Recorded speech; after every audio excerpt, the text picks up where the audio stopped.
তোমরা সব কেমন আছো? আশা করি তোমরা সব ভালো আছো। আমিও ভালো আছি তোমাদের দোয়া ও ভালোবাসায়।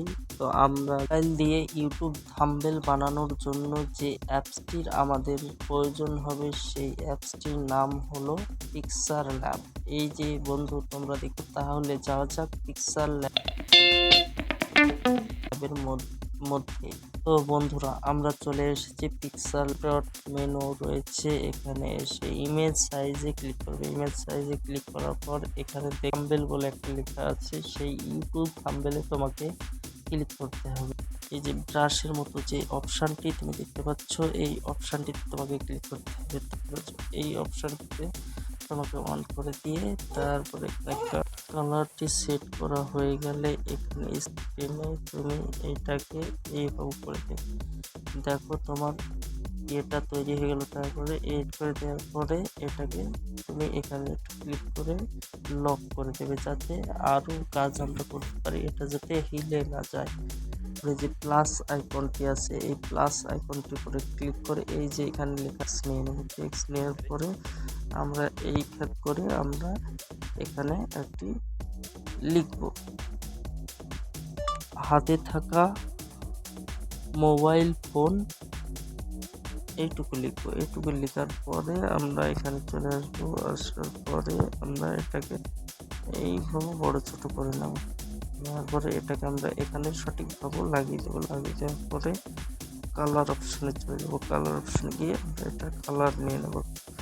আমি এই কালারটা চুজ করলাম, আপনারা আপনাদের মতো ফন্টে এসে ক্লিক করবো। তারপরে আমরা একটা ফন্ট নিয়ে নেবো এখান থেকে। আমি এই ফন্টটা নিলাম, আপনারা আপনাদের মতো এখানে এসে এটাকে একটু লেখাগুলোকে একটু হিলিয়ে দেব, তাহলে লেখাগুলো দেখতে ভালো লাগবে। শ্যাডো দিয়ে তাহলে লেখাটা দেখতে আমাদের অনেক সুন্দর লাগবে। আর একটু কালারটাকে অ্যাডজাস্ট করে দেবো, হয়ে গেল। তারপরে এই প্লেসে ক্লিক করে এই এডিট অপশানে ক্লিক করে আবার আমরা একটা টেক্সট আবার লিখবো। লেখাটা হলো এই বানিয়ে নিন,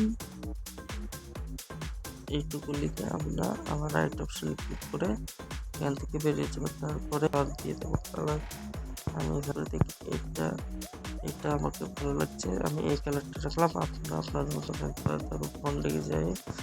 ফন্টে যাওয়ার পরে আমি এখানে একটা ফন্ট নিয়ে নিলাম। ফন্ট নেওয়ার পরে আমরা এখান থেকে আবার চলে যাবো শ্যাডোতে গিয়ে একটু আমরা হালকা শ্যাডোটা দিয়ে দেবো। শ্যাডোটা দিয়ে এটা আমাদের দেখতে ভালো লাগে। তারপরে আমরা এখানটাতে একটু কমিয়ে দেবো। শ্যাডোটা কমিয়ে দিলে আমাদের লেখাটা আরো পরিষ্কার হবে এবং দেখতে ভালো লাগবে। তারপরে বন্ধুরা, আমরা এই লেখাটাকে লক করে দেবো। লক করে দিলে লেখাটা আর লড়বে না, হিলবে না। তাহলে আমরা এবার এই প্লাস আইকনে ক্লিক করে আমরা চলে যাব আমাদের গ্যালারিতে। গ্যালারিতে গিয়ে আমরা আমাদের যে ফটোটাকে নেব সেই ফটোটা নিয়ে আসবো। তো আমি ধরেন এই ফটোটা নেব, এই ফটোটায় ক্লিক করলাম। ক্লিক করার পরে এই ফটোটা আমার চলে আসলো। আসার পরে আমি রাইট অপশানে ক্লিক করে নিয়ে চলে আসলো।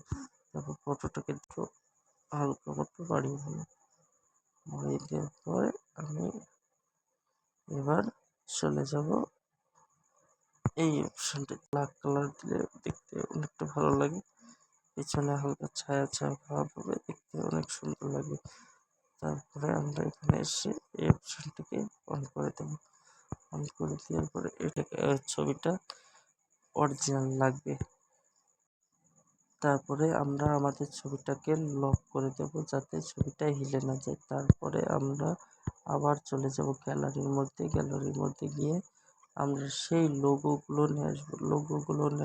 এই যে লোগোটা নিয়ে আসবো।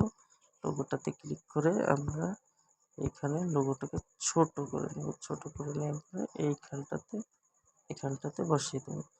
বসিয়ে দিয়ে এটাতে আমরা লক করে দেব। তারপরে আমরা আবার চলে যাব গ্যালারির মধ্যে। গ্যালারির মধ্যে গিয়ে আমরা আবার একটা আগে থেকে বানিয়ে রাখা থাম্বনেলটা নিয়ে আসবো। এই যে ওই থাম্বনেলটা নিয়ে আসার পর এই যে এই থাম্বনেলটা আমরা এখানে ছোট করে লাগিয়ে দেব, ছোট্ট করে লাগিয়ে দেব সুন্দরভাবে। এই যে লাগিয়ে দিলাম। এইভাবে আপনারা একটি সঠিক থাম্বনেল বানিয়ে নিতে পারেন মোবাইল ফোনের মাধ্যম দিয়ে। তো বন্ধুরা, আমাদের থাম্বনেলটি কমপ্লিট হয়ে গেছে। থাম্বনেলটিকে গ্যালারির মধ্যে নেওয়ার জন্য এই যে আইকনটি দেখতে পাচ্ছেন, তারপরে এখানে এসে আমরা ক্লিক করে এখানে আমরা করে দেব